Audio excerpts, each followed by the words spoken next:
الحمدللہ رب العالمین والصلاة والسلام علی سید الانبیاء والمرسلین وعلی آلہ واصحابہ اجمعین اما بعد۔ اعوذ باللہ من الشیطان الرجیم بسم اللہ الرحمن الرحیم وشاورہم فی الامر فاذا عزمت فتوکل علی اللہ ان اللہ یحب المتوکلین۔ صدق اللہ العظیم۔ اللہم صلی علی سیدنا و مولانا محمد معدن الجود والکرم وآلہ وصحبہ وبارک وسلم۔ حمد و صلوات کے بعد روحانی مسائل اور روحانی بیماریوں میں سے ایک بڑی بیماری ہے اعتماد خلق، مخلوق پر بھروسہ کرنا۔ اللہ تبارک و تعالیٰ نے رسول پاک صلی اللہ علیہ وسلم نے جو دین عطا فرمایا ہے ہمیں، اس دین میں اسباب اختیار کرنے کا حکم دیا گیا ہے، لیکن بھروسہ اسباب پر نہیں کیا جائے گا، بھروسہ مسبب الاسباب پر کیا جائے گا۔ اسباب اختیار ضرور کیے جائیں گے لیکن توکل اپنے رب کریم پر رکھا جائے گا۔ ہوتا یہ ہے کہ ہمارے ہاں بہت زیادہ اعتماد کر لیا جاتا ہے، بہت زیادہ امیدیں لوگوں سے وابستہ کر لی جاتی ہیں۔ اس کا نقصان پھر یہ ہوتا ہے کہ امیدیں چونکہ عام انسانوں سے وابستہ کی جاتی ہیں، وہ کمزور ہوتے ہیں، تو بہت ساری امیدیں ٹوٹتی ہیں۔ ان ٹوٹتی ہوئی امیدوں پر بہت سارے لوگ پریشان بھی ہوتے ہیں، شکوے بھی کرتے ہیں اور نقصان بھی اٹھاتے ہیں۔ خلق پر زیادہ اعتماد نہ کیا جائے، اعتماد تو خالق پر کیا جائے۔ کتنے ہی لوگ ہیں جو زمانے میں مایوسی کی گفتگو اس لیے کرتے ہیں کہ انہوں نے بہت سارے لیڈروں کے وعدوں پر یقین کر لیا تھا، ان کی لمبی اور زبردست تقریروں کو سچ مان لیا تھا، پھر ہوا یہ کہ ان کی جب امیدیں ٹوٹنے لگیں تو وہ لوگ پریشان ہونے لگے۔ اس لیے اسباب پر بھروسہ نہیں، یہ مسلمان کی شان ہے۔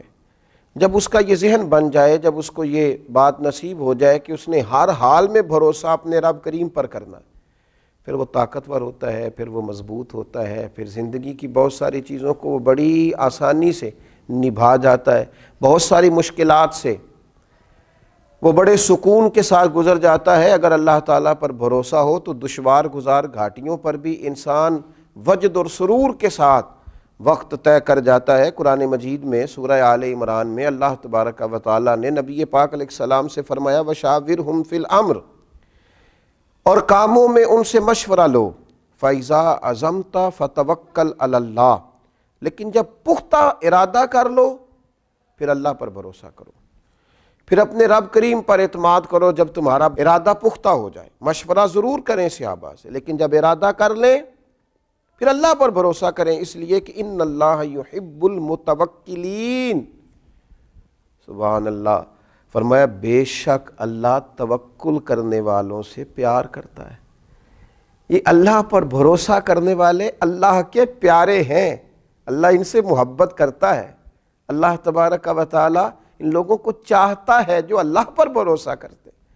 انہوں نے اپنی ساری چاہتوں کا کیا خوبصورت مثال ہے سیدنا ابراہیم خلیل اللہ کی، آگ میں پھینکا جا رہا ہے، اتنے بڑے مجمع میں دور دور تک اپنا دوست کوئی دکھائی نہیں دے رہا، کوئی نہیں ہے اپنائیت کا اظہار کرنے والا، ہمدردی کا اظہار کرنے والا۔ منجنیق میں ڈالا جا رہا ہے، میلوں پھیلی ہوئی آگ میں پھینکا جائے گا، فرشتہ حاضر ہوا ہے، عرض کرتا ہے میری ہوا پہ ذمہ داری ہے، اگر آپ حکم کریں تو ہوا نہ چلا دوں، اڑا نہ دوں اس آگ کو، فرمائیے۔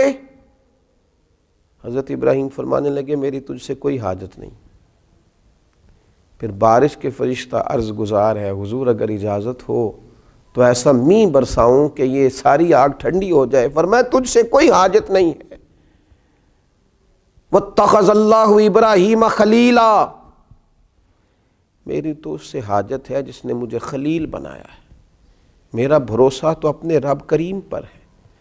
اعتماد خلق چھوڑ دیا، اب آرزوؤں کا مسکن، محبتوں کا منبع، دعاؤں کی جگہ، ہر چیز اپنے رب کو مان لیا ہے۔ اب وہ جس حال میں رکھے گا اسی حال میں رہنا ہے، اب وہ جو عطا کرے گا اسی پر شاکر ہونا ہے، وہ جس آزمائش میں ڈالے گا اس پر صابر ہونا ہے، جس رستے چلائے گا خوشی سے چلنا ہے۔ بھروسہ اللہ پر، اعتماد اپنے رب پر، اپنے مالک کریم کی ذات پر، ساری توجہات اسی کے دیے ہوئے پر قناعت، اسی پر صبر، اسی کا شکر، اسی کے لیے دل کی ساری چاہتیں، اسی کی طرف انسان کا سارا رجوع۔ میرے نبی اکرم نور مجسم شفیع معظم صلی اللہ تعالیٰ علیہ وسلم نے جب اپنے صحابہ کے دلوں میں یہ بات پوری طرح ڈال لی تھی نا کہ تم نے اللہ پہ بھروسہ کرنا ہے، اعتماد خلق نہیں اعتماد خالق کرنا ہے، تو اس کا لازمی نتیجہ یہ نکلا تھا کہ وہ 313 تلواریں لے کر نعرے لگاتے ہوئے بدر کی طرف بڑھ گئے تھے۔ دوسری طرف بھروسہ تھا تلواروں پر، نیزوں پر، برچھیوں پر، تعداد پر، یہاں بھروسہ تھا اللہ رسول پر۔ نتیجہ کیا نکلا؟ جن کا رب رسول پر بھروسہ تھا انہیں فتح نصیب ہو گئی، اور جو دنیا کے ظاہری اسباب پر بھروسہ کیے ہوئے تھے وہ خائب و خاسر ہو کر لوٹ گئے۔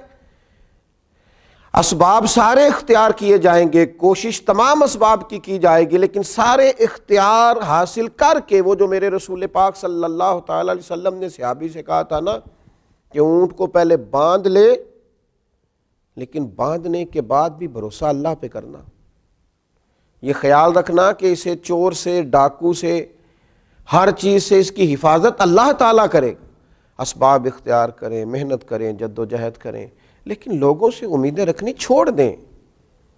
ہر وقت دوسروں پر یہ شکوہ کرنا کہ تو میرے حقوق ادا کر، تو میرا خیال کر، تو میری بات سن، تو میرے اوپر توجہ دے، تو میری باتوں میں دلچسپی کا اظہار لے، اسے چھوڑ دیں، اپنی توجہات کا مرکز رب رسول کو بنائیں، اللہ تبارک و تعالیٰ کی ذات والا صفات کے ساتھ دل لگائیں۔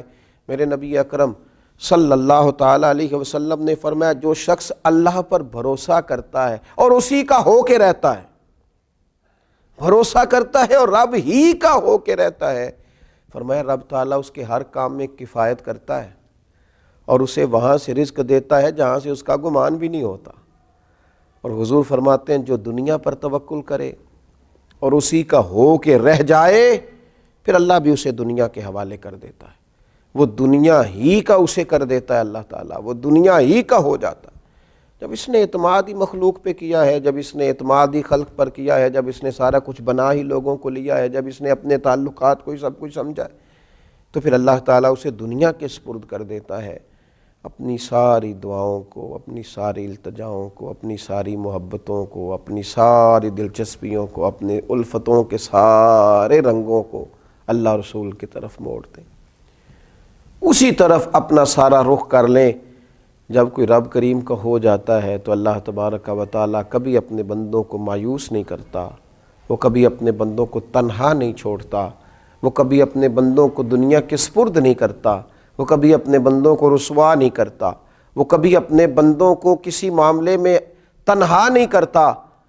اللہ سے جب کوئی بندہ دل لگا لیتا ہے تو پھر قرآن مجید کے ان لفظوں کو نہ بھولیے گا کہ اللہ تبارک و تعالیٰ نے کس محبت سے فرمایا کہ ان اللہ یحب المتوکلین، جو اللہ پہ بھروسہ کریں اللہ تو ان سے محبت کرتا ہے، اللہ تو ان سے پیار کرتا ہے۔ اللہ تبارک و تعالیٰ ہمارے دلوں میں صرف اپنی ہی محبت پیدا فرمائے، اپنی ہی بارگاہ کا بھروسہ نصیب کرے۔ آخر دعوانا الحمدللہ رب